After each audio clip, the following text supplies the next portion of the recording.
मैंने ईएमडब्ल्यू में आपको डिस्प्लेसमेंट करंट बताया था। फिर मैंने कहा था डिस्प्लेसमेंट करंट एक्चुअल में क्या होता है, टाइम वेरिंग इलेक्ट्रिक फील्ड होती है। टाइम वेरिंग इलेक्ट्रिक फील्ड से आपका करंट बनता है, उसको डिस्प्लेसमेंट करंट करते हैं, और वही करंट ही क्या करता है, मैग्नेटिक फील्ड क्रिएट करता है। फिर मैंने उस करंट को लेकर के एम्पियर सर्किटल लॉ में थोड़ा सा चेंज किया था। एम्पियर सर्किटल लॉ कहता था कि करंट की वजह से आता है मैग्नेटिक फील्ड, लेकिन मैंने एक और बात ऐड कर दी उसमें कि डिस्प्लेसमेंट करंट की वजह से भी क्या आता है, मैग्नेटिक फील्ड। फिर उसके बाद मैंने मैक्सवेल की 4 इक्वेशन लिखी थी। पहली इक्वेशन बता रही थी अगर चार्ज रेस्ट में तो क्या बनाएगा, इलेक्ट्रिक फील्ड। दूसरी इक्वेशन बोल रही थी कि करंट है तो क्या बनाएगा, मैग्नेटिक फील्ड। साथ में मैंने आपको बता दिया कि टाइम वेरिंग इलेक्ट्रिक फील्ड भी क्या बनाएगी, मैग्नेटिक फील्ड। तीसरी इक्वेशन में मैंने बताया था किसी भी क्लोज सिस्टम से जो टोटल मैग्नेटिक फ्लक्स की वैल्यू आती है वो क्या होती है, 0 आती है। तो इस इक्वेशन से हमें यह पता लगा था कि मोनोपोल एग्जिस्ट नहीं करता, मैग्नेट हमेशा डाइपोल की फॉर्म में होता है। चौथी इक्वेशन में हमें यह पता लगा भैया कि जब आपका मैग्नेटिक फ्लक्स चेंज होता है तो उससे आपका ईएमएफ आता है, यानी पोटेंशियल डिफरेंस आता है, और जहां पर पोटेंशियल डिफरेंस होता है उसके बीच में इलेक्ट्रिक फील्ड सेटअप होती है। तो इसका मतलब time varying magnetic field gives rise electric field. हमने इलेक्ट्रोमैग्नेटिक वेव बनाया था। इलेक्ट्रोमैग्नेटिक वेव और मैग्नेटिक इलेक्ट्रोमैग्नेटिक कंपोनेंट और सॉरी इलेक्ट्रिक फील्ड कंपोनेंट और मैग्नेटिक फील्ड कंपोनेंट एक दूसरे के परपेंडिकुलरली ऑसिलेट कर रहे थे और एक दूसरे को क्रिएट करता हुआ आगे बढ़ते चले जा रहे थे। मैंने बताया था magnetic field component, electric field component और motion of the charge particle, sorry motion of the electromagnetic wave, ये तीनों एक दूसरे क्या होते हैं भैया, परपेंडिकुलर होते हैं। ठीक है। फिर मैंने प्रॉपर्टी बताई थी कि इलेक्ट्रोमैग्नेटिक वेव्स की स्पीड स्पेस में लाइट के बराबर होती है। मीडियम में देनी हो तो आप क्या करोगे, under root mu epsilon, vacuum में देनी हो तो 1 में under root mu not epsilon naught. और इलेक्ट्रिक फील्ड कंपोनेंट और मैग्नेटिक फील्ड दोनों का फेस क्या होता है, सेम होता है, मतलब दोनों एक साथ मैक्सिमम जाएंगे, दोनों एक साथ क्या होंगे, मिनिमम पे रहेंगे। अच्छा, इलेक्ट्रिक फील्ड और मैग्नेटिक फील्ड का जो रेशियो आता है वो लाइट की स्पीड के बराबर आता है। ये सारी प्रॉपर्टी मैंने आपको बताई थी। उसके ऊपर कुछ क्वेश्चंस है, देखिए 2-3 क्वेश्चन बता करके कुछ एक्स्ट्रा टॉपिक्स है जो आते हैं, जो 2-3 चैप्टर मिक्सअप है टॉपिक। चाहे मैं चैप्टर नंबर 6 देख लूं, चाहे मैं चैप्टर नंबर 7 देख लूं, चाहे मैं चैप्टर नंबर 8 देख लूं, तो कहीं से भी वो आ सकते हैं टॉपिक। ठीक है भैया, तो उसके बाद वही कराऊंगा मैं। पहले क्वेश्चन देख लिया, सीधा सोल्यूशन डालने क्योंकि आसान क्वेश्चन है। कह रहा है भैया the electromagnetic wave, plane of electromagnetic wave frequency कितनी भैया, 25 मेगाहर्ट्ज, यानी 25 गुणा 10 की पावर 6। ठीक है भैया। फ्री स्पेस कहां जा रही है, ठीक है भैया, एक्स एक्सिस के at the particular point in space, electric field कहां पे ऑसिलेट कर रही है, वाई के अलोंग। किसके अलोंग कर रही है, वाई के along. What is the magnetic field at this point, इस पॉइंट पर मैग्नेटिक फील्ड क्या होगी। तो भैया पहले देखिए, इलेक्ट्रिक फील्ड पता है, इलेक्ट्रोमैग्नेटिक वेव पता है। हमें इलेक्ट्रोमैग्नेटिक वेव पता जाएगा तो हमें स्पीड की वैल्यू क्या हो जाएगी, स्पीड क्या होती है, लाइट की स्पीड के बराबर। इलेक्ट्रिक फील्ड की वैल्यू कितनी है, इलेक्ट्रिक फील्ड ये दे रखा है यार, छोड़ो ना। इलेक्ट्रिक फील्ड की वैल्यू रखी है आपको ये, ठीक है भैया। आपको पता है मैंने बताया था सी इक्वल्स टू में इलेक्ट्रिक फील्ड अपॉन में मैग्नेटिक फील्ड। तो भैया मैग्नेटिक फील्ड क्या आएगी, इलेक्ट्रिक फील्ड अपॉन में सी। तो ये फॉर्मूला लिख दिया, यहाँ पे सारी वैल्यूज को रखा, सॉल्व किया। तो भैया मुझे मैग्नेटिक फील्ड का केवल मैग्नीट्यूड पता लगा है। क्या पता लगा, मैग्नीट्यूड। लेकिन मैं जानता हूं कि भैया उसके पास डायरेक्शन भी होगी। ठीक है भैया। तो अच्छा आपको पता है कि इलेक्ट्रिक फील्ड और मैग्नेटिक फील्ड का आप क्रॉस करोगे तो डायरेक्शन ऑफ प्रोपोगेशन के बराबर आएगी, डायरेक्शन ऑफ। तो भैया कह रहा है कि जो आपकी इलेक्ट्रिक फील्ड है वो किसके, मैग्नेटिक फील्ड किसके नाम चल रही है, इलेक्ट्रिक फील्ड चल रही है ना, इलेक्ट्रिक फील्ड और मैग्नेटिक फील्ड का अगर आप क्रॉस करते हो तो वो डायरेक्शन ऑफ प्रोपोगेशन बताएगा, प्रोपोगेशन। डायरेक्शन ऑफ प्रोपोगेशन क्या होगा भैया, ई क्रॉस बी से आएगा, समझ गए। तो भैया देखिए, भाई बोलिए मत प्लीज, ठीक है। इलेक्ट्रिक फील्ड किसके अलोंग चल रही है, वाई एक्सिस के अलोंग, यानी क्या, वजे। ठीक है, क्रॉस मुझे नहीं पता, मैंने इसको ले लिया एन। क्या ले लिया, इसका रिजल्ट क्या आ रहा है, एक्स आ रहा है, क्या आ रहा है, आई आ रहा है, क्या आ रहा है। तो जे, ये एन क्या हो सकता है, अगर मैं जे और एन क्रॉस कर रहा हूं, आई आ रहा है, तो इसका मतलब ये क्या होना चाहिए, के होना चाहिए। यानी आपकी मैग्नेटिक फील्ड क्या हो रही है, के अलाउंग चल रही है। क्या, जब मैं इलेक्ट्रिक फील्ड की प्रॉपर्टी बता रहा था तो मैंने कहा था direction of propagation is always equals to एक इलेक्ट्रिक फील्ड और मैग्नेटिक फील्ड का क्रॉस कर दो। इलेक्ट्रिक फील्ड किसके अलाउंग चल रही है, जे के अलाउंग। मुझे बी की डायरेक्शन नहीं पता, मैंने ले लिया एन, लेकिन मुझे डायरेक्शन ऑफ प्रोपोगेशन पता आई। तो मैं जानता हूं कि जे के साथ उस चीज का क्रॉस करो कि आई आ जाए, तो किस चीज का क्रॉस करूं, के का करूं। तो जे क्रॉस के क्या होता है, आई होता है, यानी ये मैग्नेटिक फील्ड क्या होगी। हाँ, समझ गए, ये हो गया आपका। अगला क्वेश्चन देखिए, इक्वेशन बताई थी मैंने आपको, उस इक्वेशन के ऊपर बेस्ड है प्लेन प्रोग्रेसिव इक्वेशन, याद है। अगर मैं इस, और देखिए प्लेन प्रोग्रेसिव वेव लिखवाना बड़ा बहुत आसान है, कोई दिक्कत नहीं है इसमें। देखिए क्या हुआ, अगर मैं लिखूं तो इसकी बी वाई इक्वल्स टू में बी नॉट साइन, ये क्या होगा भैया, के एक्स प्लस ओमेगा टी, ठीक है भैया। और ये टी फॉर टेस्ला है, तो इसलिए यूनिट लगाने की आपको जरूरत है नहीं। तो अब देखिए,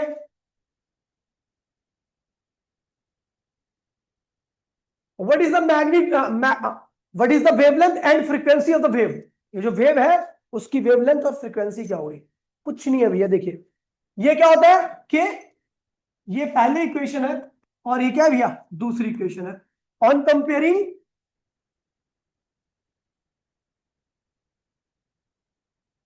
फर्स्ट एंड सेकंड,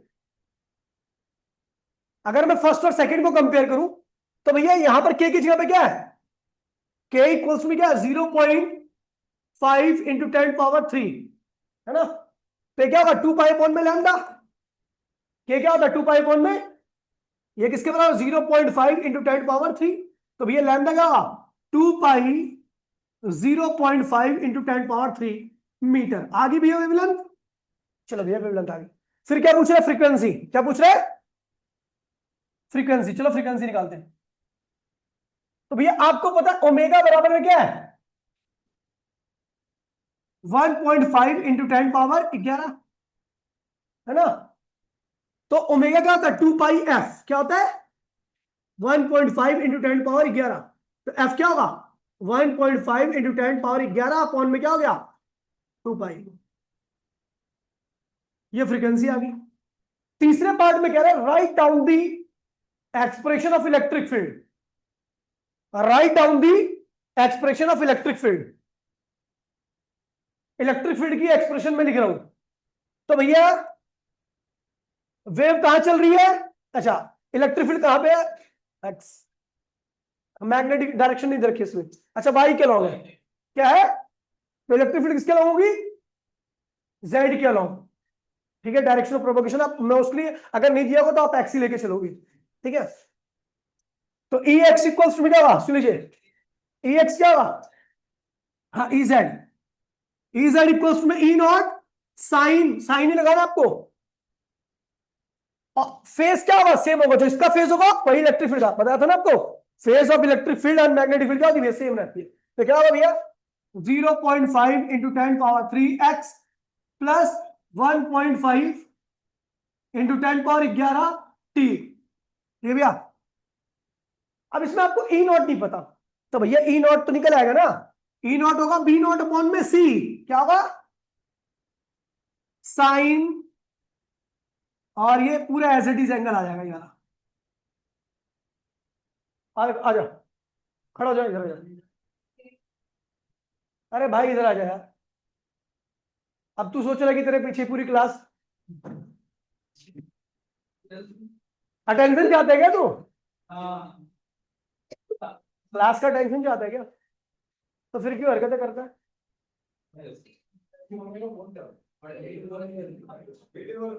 हाँ सॉरी सॉरी माय मिस्टेक। देखिए भैया बिल्कुल सही बोला, ई नॉट है ना, ई भाई please, C equals to E not upon B naught होता है। तो अपने को भैया ई नॉट लिखना है ना, तो ई नॉट क्या होगा बी नॉट इंटू में सी, बी नॉट इंटू में सी इक्वल्स टू में ई नॉट अपॉन में बी नॉट, तो ई नॉट क्या होगा ये होगा, ठीक है भैया बिल्कुल सही है। तो बी नॉट की वैल्यू क्या है? 2 × 10 पावर, ये बी नॉट है, क्या है? -7। सी क्या है? 3 × 10 पावर 8 साइन, और ये एंगल एज इट इज ऐसी लिख दो। ठीक है भैया, तो ये आ गया आपका साइन की टर्म में। ठीक है भैया, चलो अब देखिए, कुछ मैं आपको ऐसी बात, ऐसी चीजें करा रहा हूं जो 6, 7, 8 किसी में भी आ सकती है। सबसे पहला भैया मैग्नेटिक एनर्जी।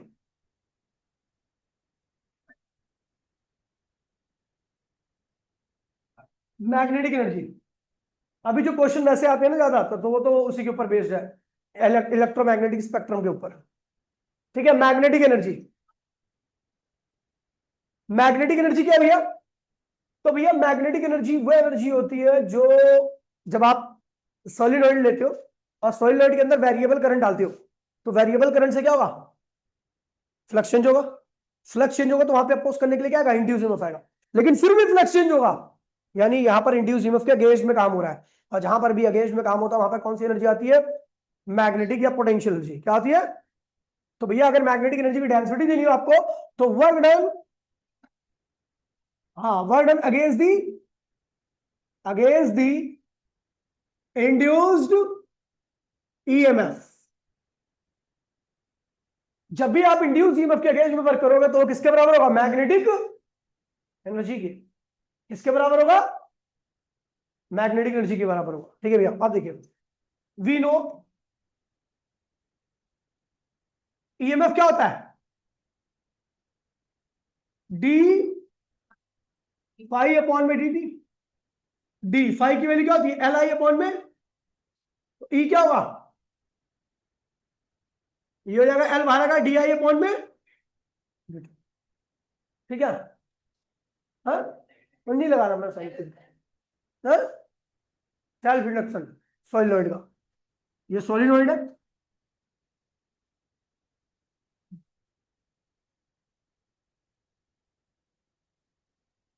एल इसकी लेंथ है, एल इसका सेल्फ इंडक्शन है, जिसकी वैल्यू आपको याद होगा म्यू नॉट एन स्क्वायर ए अपॉन में एल आई थी। ठीक है, और आई क्या? वेरिएबल करंट है। ठीक है, ए क्या है? एरिया ऑफ क्रॉस सेक्शन है। ठीक है, ये ईएमएफ हो गया। हम जानते भैया वी नो, ये क्या होता है? वेरिएबल होता है। क्या होता है? क्यों? क्योंकि करंट कभी बढ़ता है कभी घटता है, चेंज होता रहता है। तो जब वेरिएबल चीजें होती है तो मैं इंस्टेंट का निकालता हूं। क्या निकालता हूं? क्योंकि वेरी इंस्टेंट पर ही चीजें क्या होती है? फिक्स हो पाती है। तो एट एनी इंस्टेंट जब ये करंट चेंज हो रहा था तो किसी इंस्टेंट पे मैंने लिया, तो उस वक्त ये मैं कितना आया? एल डी आई अपॉन में डी टी। समझ गए? और ये तो ईएमएफ आ गया। ठीक है, और आपका, अगर आपको याद होगा, एक फॉर्मूला हुआ करता था कि वर्क डी डब्ल्यू, वर्क क्या होता था? पोटेंशियल इनटू में चार्ज, याद है? तो भैया अगर मैं इसे डी डब्ल्यू कर दूं तो क्या हुआ? डी, ये क्या हुआ? वी इंटू में डी क्यू हो जाएगा। ठीक है, तो अगर मैं इंस्टेंट की बात करूं तो ईएमएफ इतना होगा एंड चार्ज कितना होगा? डी क्यू होगा। कितना होगा? D Q. इंस्टेंट का चार्ज डी क्यू, और जो ईएमएफ होगा उसकी वैल्यू ये रही। तो ध्यान, वर्क डन क्या होगा? वर्क डन, तो आपको बता दो भैया, जो ये पोटेंशियल है ना, इसको मैं ईएमएफ भी लिखता हूं, याद है ना? तो ये हो जाएगा डी डब्ल्यू इक्वल्स टू में ई इंटू में डी क्यू, सारी वैल्यूज को रखते हैं। तो डी डब्ल्यू क्या होगा? Magnetic energy stored in solenoid, stored in solenoid. Solenoid के अंदर जो मैग्नेटिक एनर्जी आती है उसके डेरिवेशन कर रहा हूं मैं। ठीक है, अब देखिए डी डब्ल्यू क्या होगा? ई की वैल्यू क्या है? एल डी आई अपॉन में डी टी इंटू में डी क्यू। ठीक है भैया, अच्छा मैं इस डी टी की पोजीशन को इसके नीचे लिख दूं, डी क्यू के नीचे। तो डी डब्ल्यू क्या होगा? एल डी आई और डी क्यू अपॉन में डी टी। अच्छा, डी क्यू अपॉन में डी टी क्या होता है? करंट होता है। तो डी डब्ल्यू क्या हो जाएगा आपका? एल, ये क्या हुआ? आई, और ये क्या हुआ? D I. समझ गया? ये इंस्टेंट का वर्क आ गया। मुझे टोटल वर्क निकालना है। क्या करूं? टोटल वर्क क्या करूं? इंटीग्रेट करूं, तो क्या हुआ? डी डब्ल्यू का क्या हुआ? डब्ल्यू, एल बाहर आएगा, और इसको इंटीग्रेट करें तो क्या होगा? आई स्क्वायर अपॉन में 2। तो वर्क क्या आ गया? Half L I square. Work क्या आ गया? ये वर्क हुआ है किसके अगेंस्ट में? ईएमएफ के अगेंस्ट में। और ईएमएफ के अगेंस्ट में जो भी वर्क होगा वही किसके बराबर होगा? मैग्नेटिक एनर्जी के। So magnetic energy equals to में हाफ एल आई स्क्वायर। ये इंपॉर्टेंट है काफी ज्यादा, इसलिए ध्यान रखना आपसे। ठीक है। हाँ।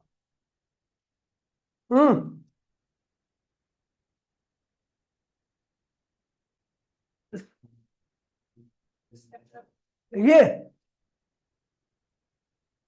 फाइव को अगर आपको याद होगा सेल्फ इंडक्शन मैंने पढ़ाया था।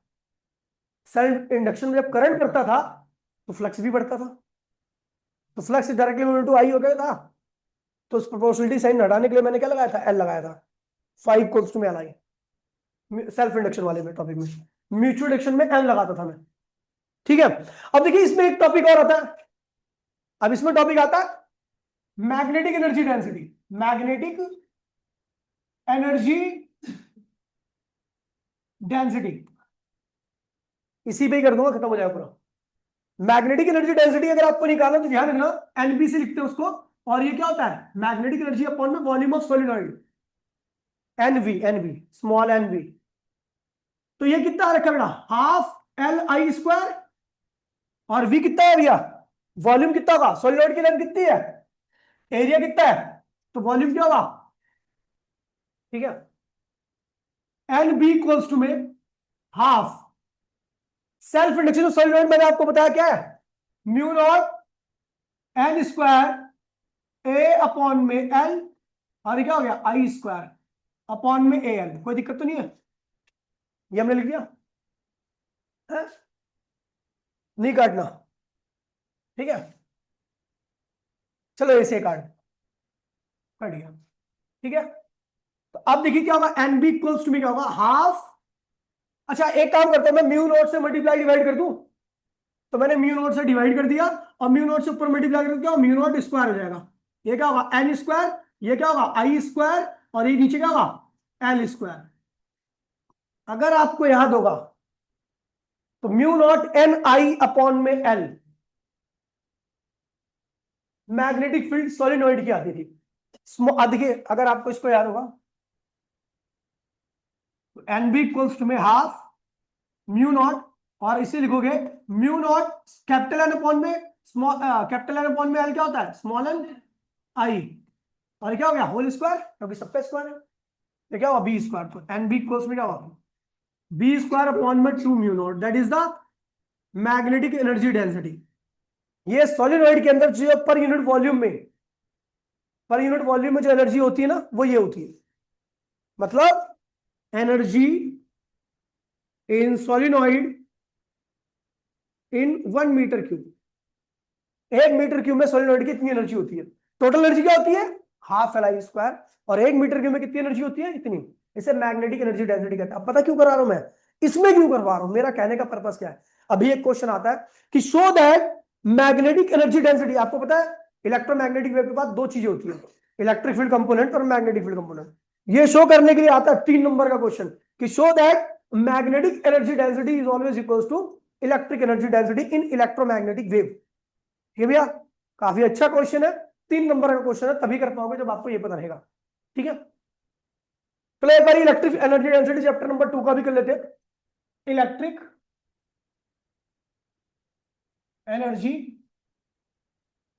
Density, electric energy. अब इलेक्ट्रिक एनर्जी स्टोर होती है कैपेसिटर के अंदर। किसके अंदर स्टोर होती है? ठीक है भैया। Work done by battery in charging a capacitor. एक कैपेसिटर को चार्ज करने में बैटरी को जितना ही बर्डन करना पड़ता है वही क्या होता है? इलेक्ट्रिक एनर्जी के बराबर होता है। तो भैया हमने ले लिया कैपेसिटर, इसको जोड़ दिया बैटरी से। इसका पोटेंशियल क्या था? V था। क्या था? और आपको पता है धीरे धीरे चार्ज होता है, तो इसके ऊपर चार्ज क्या होता है? प्लस चार्ज इसके ऊपर लगातार बढ़ता है और माइनस चार्ज इसके ऊपर लगातार बढ़ता है। बीच में क्या सेटअप हो जाती है? Electric field. तो आपको पता है धीरे धीरे प्रोसेस हो रहा है, तो मैं क्या लूंगा? इंस्टेंट लूंगा। क्या लूंगा? एट एनी इंस्टेंट, किसी इंस्टेंट पर। देखिए अब मैं किसी इंस्टेंट की बात कर रहा हूं तो पोटेंशियल डिफरेंस कितना होगा? पोटेंशियल डिफरेंस क्या होगा V, एंड चार्ज कितना होगा, चार्ज स्टोर्ड dq। देखिए किस इंस्टेंट की बात करो ना, तो इंस्टेंट पे चार्ज की वैल्यू बहुत छोटी होगी, लेकिन बैटरी का पोटेंशियल तो वही रहेगा ना V। तो चलो भैया इसका कैपेसिटेंस कैसी क्या है, तो हम निकालते ध्यान। और आपको बता दूं पैरेलल प्लेट कैपेसिटर है, इसका एरिया A है, इन प्लेट्स के बीच में सेपरेशन क्या D है, तो इसका कैपेसिटेंस होगा A एप्सिलॉन अपॉन में D। A एप्सिलॉन अपॉन में D पैरेलल प्लेट का कैपेसिटेंस होता है। तो मैंने कहा ध्यान, किसी भी इंस्टेंट की बात कर रहा हूं तो पोटेंशियल डिफरेंस की वैल्यू क्या है V, और चार्ज कितना स्टोर हुआ dw, तो उस पे हमारा कितना होगा V इक्वल्स टू, में अभी पीछे बताया था V इंटू में dq, याद है V इंटू में dq। तो dw इक्वल्स में V की वैल्यू क्या होती है Q अपॉन में C, क्या होती है, और ये क्या हुआ dq। ये इंस्टेंट का वर्क आ गया, आपको टोटल वर्क निकालना है, total work in charging, total work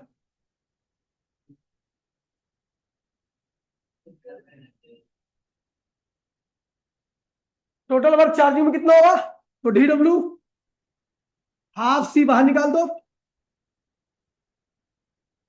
ये क्या होगा Q dq।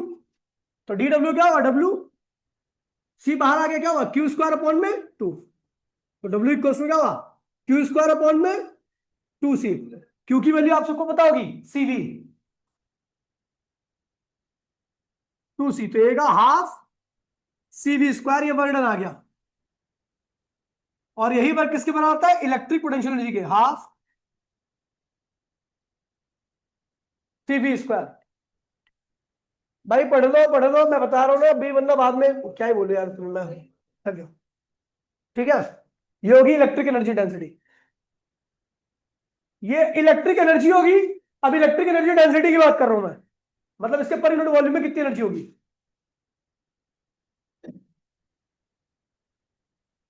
Electric energy density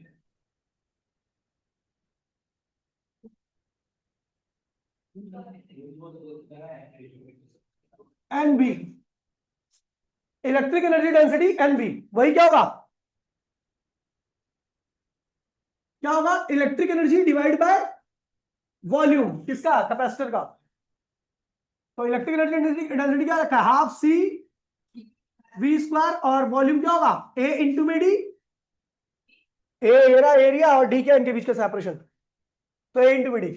अच्छा, हाफ C की वैल्यू क्या होती है A एप्सिलॉन अपॉन में D, पैरेलल प्लेट का, और पोटेंशियल क्या होता है E इंटू में D, क्या होता है, अब इन दोनों प्लेट्स के बीच का जो पोटेंशियल डिफरेंस होगा वो इलेक्ट्रिक फील्ड, बीच की इलेक्ट्रिक फील्ड और इनके बीच में सेपरेशन के बराबर आएगा, अपॉन में एडी ठीक है। तो ये आएगा एनबी इक्वल्स टू में क्या होगा, हाफ, ठीक है, ए एप्सिलॉन नॉट डी,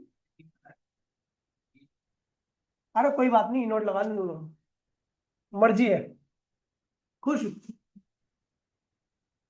ठीक है, ए एप्सिलॉन, और ये क्या हुआ ए, और ये क्या हुआ डी, और ये क्या हुआ E not square D square, D और डी मिलकर क्या हुआ, कट गया, ए से ए कट गया, तो क्या हुआ एनर्जी डेंसिटी क्या होगी,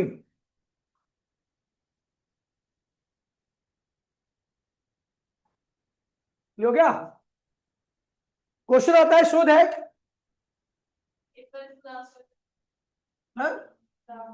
क्या हुआ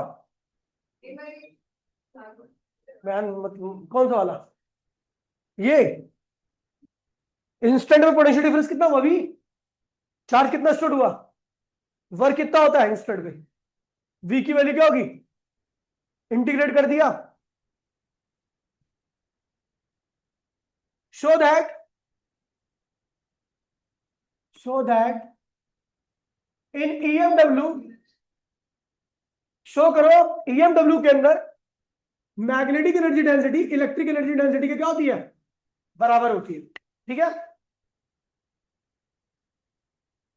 सॉल्यूशन देखिए भैया, तो बताओ भैया, हम जानते हैं एनबी क्या होता है, half, sorry B square upon में 2 mu naught, and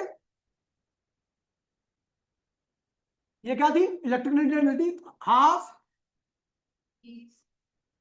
epsilon naught E not square, ये बी नोट कर दो क्योंकि हम वहां पे ई नोट ले रहे हैं, ठीक है। अब देखिए भैया, आपको एक रिलेशन पता है, एक तो सी पता है 1 बाय में under root mu not epsilon not, and एक ये पता है कि C equals to E not upon में, ये पता है। दोनों में से किसी एक को भी इस्तेमाल कर लो, काम का रिजल्ट आ जाएगा, शो हो जाएगा। तो मैं किसको प्रूफ करूं, इसको ये प्रूफ कर दूं या इसको ये प्रूफ कर दूं?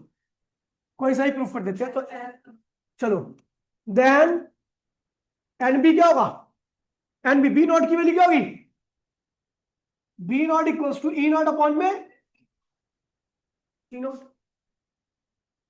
तो बी नॉट की वैल्यू की ई नॉट अपॉन में सी नॉट का होल स्क्वायर। और हम जानते भैया यहां पे क्या होगा, एप्सिलॉन नॉट की वैल्यू निकालो, स्क्वायरिंग बोथ साइड, तो C naught square equals to 1 by में क्या होगा, म्यू नॉट एप्सिलॉन नॉट, है ना। तो म्यू नॉट की वैल्यू क्या होगी, 1 बाय में C naught square epsilon not. कोई दिक्कत तो नहीं है।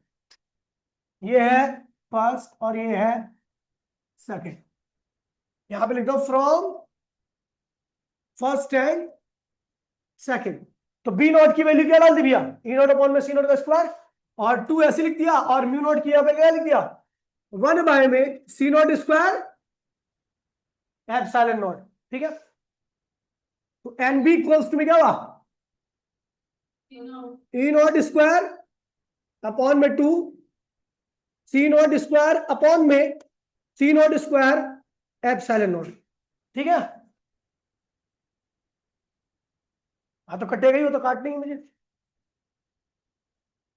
ये हो गया, ये ऊपर गया तो क्या हुआ, half epsilon naught E not square which is equals to N E, proof कर दिया भैया।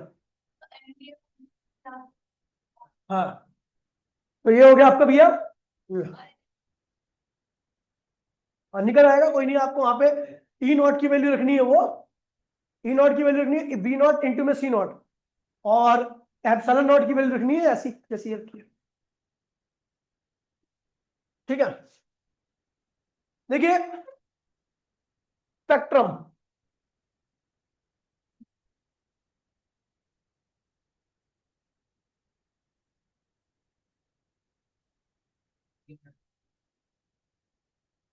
इलेक्ट्रोमैग्नेटिक वेव स्पेक्ट्रम, ठीक है भैया। तो अगर मैं इलेक्ट्रोमैग्नेटिक वेव स्पेक्ट्रम की बात करूं, तो उसमें सबसे कम एनर्जेटिक आपको ये मिलने वाली है, जिसका नाम है भैया रेडियो वेव, ठीक है भैया। नहीं, ये दिख जाएगा आपको उसमें, ठीक है। तो सबसे कम एनर्जी होती है, आपको इसको याद करने की आवश्यकता नहीं है, ठीक है।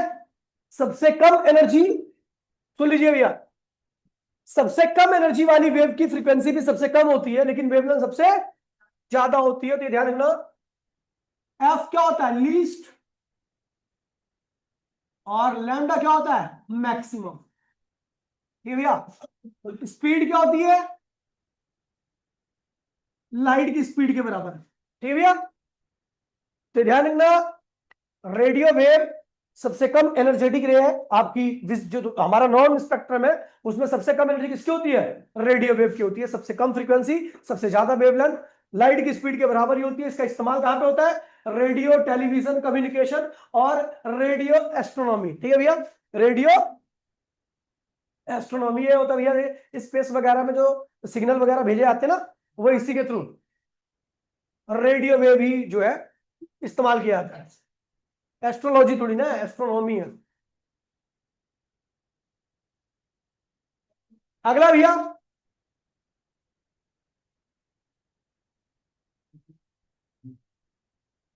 ये देखिए, दूसरे नंबर की सबसे लीस्ट एनर्जेटिक वेव है, मतलब रेडियो से तो ऊपर होगी, ठीक है। क्या है, they are in EMW waves having the wavelength next to smaller, ठीक है। जिससे पहले वाली तो थोड़ी छोटी होगी, ठीक है भैया, मतलब इसकी वेवलेंथ क्या होगी,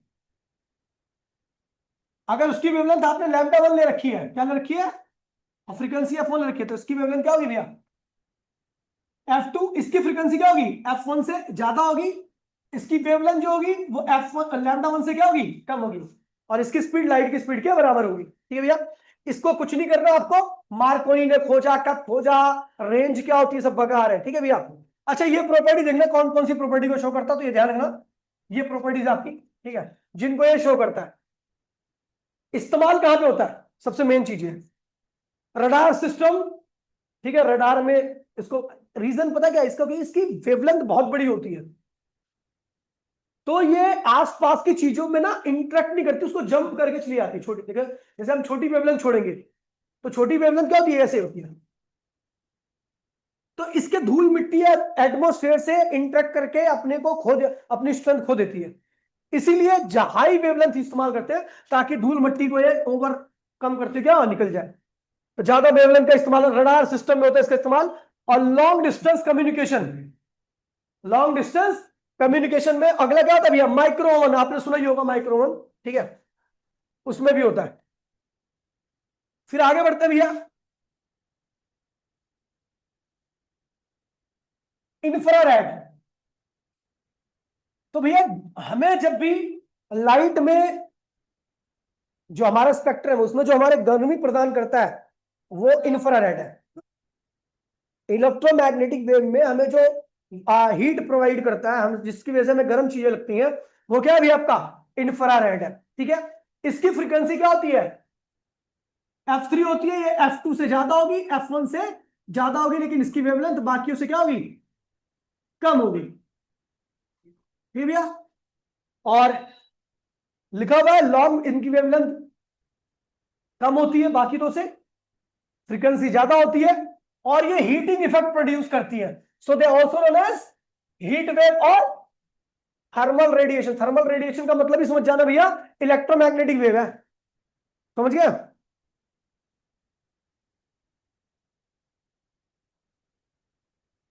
हम्म, पानी थोड़ी ना वो।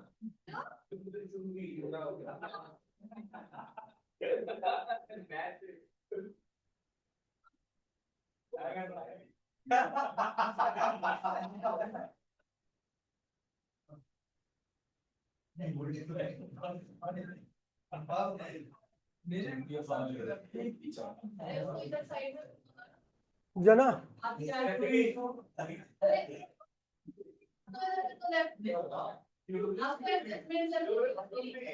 हो गया,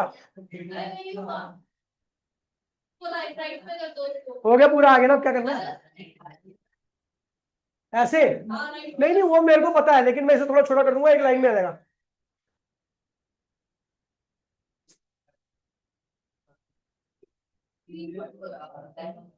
अबे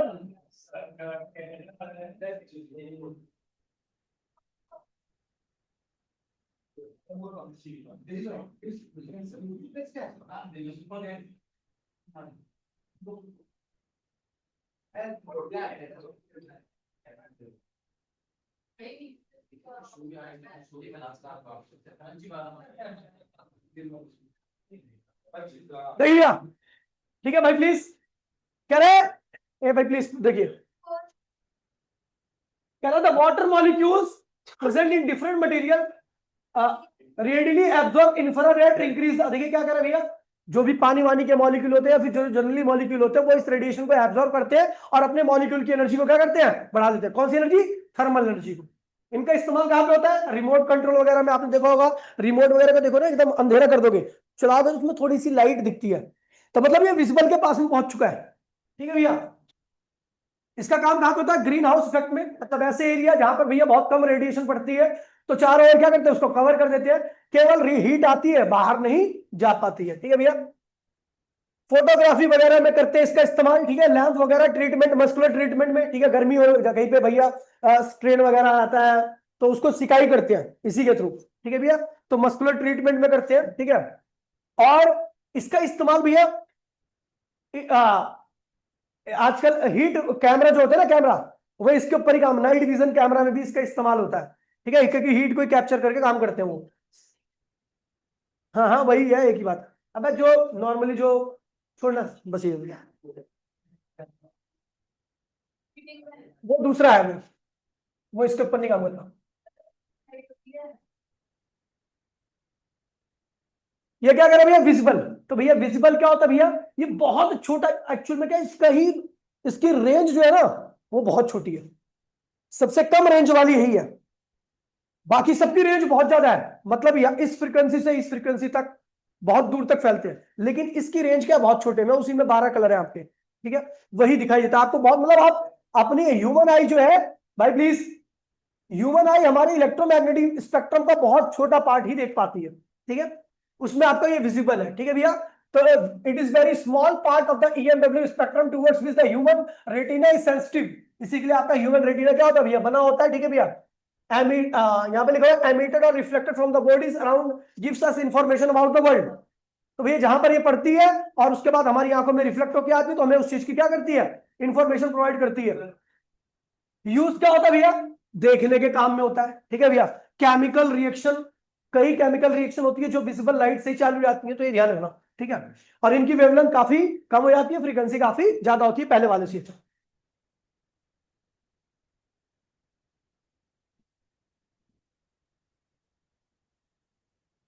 ultraviolet,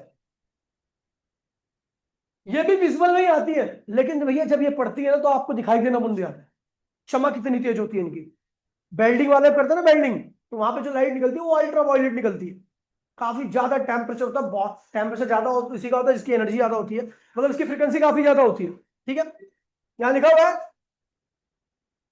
this region of electromagnetic have the wavelength is just shorter than the visible, visible से इसकी वेवलेंथ छोटी होती है लेकिन फ्रीक्वेंसी क्या होती है, ज्यादा होती है, ठीक है भैया, और ये अल्ट्रावायलेट स्पेक्ट्रम मतलब कि आपको इसको भी दिखाई देती है, लेकिन आप इसके देखने के बाद आपकी आंखें क्या होती है, खराबी आती है।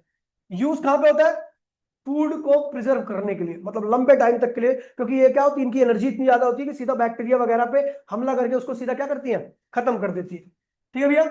इन study the invisible writing for, जो तो आप बात कर रही है, ठीक है भैया, इनविजिबल राइटिंग को देखने के, वो सीआईडी में वो देखते नहीं, वो टॉर्च मारता है फिंगरप्रिंट देखने के लिए, तो वो यूवी रे का इस्तेमाल करता है, ठीक है, और मॉलिक्यूलर, भाई प्लीज, मॉलिक्यूलर स्ट्रक्चर को स्टडी करने के लिए, रीजन क्या है मॉलिक्यूलर स्ट्रक्चर का, क्योंकि इसकी वेवलेंथ क्या होती है, बहुत छोटी होती है, तो ये एटम वगैरह से इंटरेक्ट कर सकती है, तो इसका इस्तेमाल कहां पे होता है, एटम और मॉलिक्यूल्स के स्ट्रक्चर पर, लिखा हुआ है UV light in large quantities has the harmful effect human being, ज्यादा क्वांटिटी में अगर आप में आंखों में पड़ेगी तो क्या होगा, इससे दिक्कत हो सकती है, but fortunately most of the ultraviolet रे कहां सोख ली जाती है, ओजोन लेयर के द्वारा, ठीक है, अगर ये हमारी बॉडी पे डायरेक्ट पड़े तो इसकी वजह से स्किन कैंसर हो जाता है, आपके जो ये टैनिंग्स वगैरह होती है वो इसी की वजह से होती है, ठीक है।